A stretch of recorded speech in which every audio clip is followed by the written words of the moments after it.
In the space of just 4 years, these bare grazing paddocks, adjacent to outer southeast Melbourne's Cardinia Creek, have re-emerged as an oasis of Indigenous biodiversity.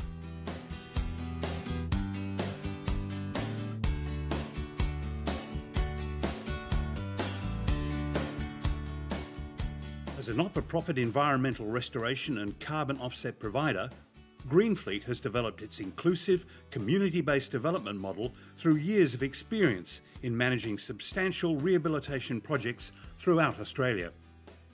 Greenfleet's really learnt that when you propose projects like this, the amount of support that you get from the community and organisations such as the Lord Mayor's Charitable Foundation, who funded the project, and Parks Victoria and Community Corrections Services, they really get behind the project and demonstrate how important green spaces are to the local community and access to those green spaces, that there really is a demand for it.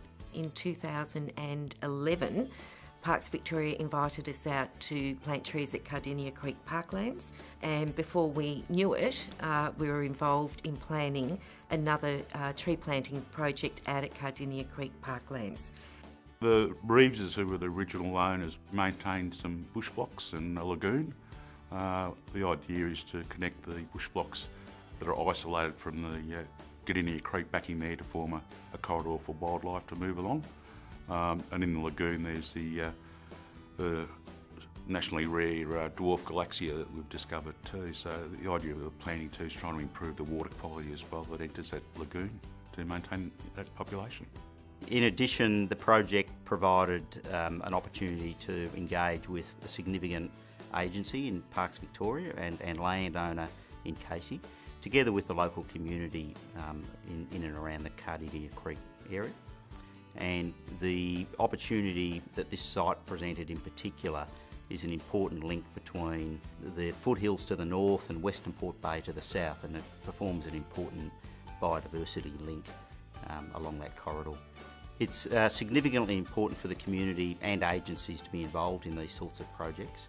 The community tells us through the surveys that we do that the easy access to nature reserves is a priority for them, and our sense is that that's going to become increasingly important as our city develops and as we achieve more dense urban environments.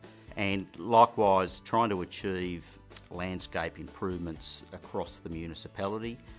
It's really important that we engage with large landholders such as Parks Victoria, and that we share resources and effort to achieve the best outcomes for future generations of the city.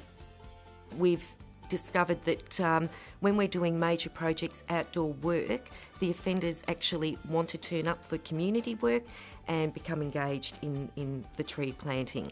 They also feel very valued and they can measure their contribution to the community.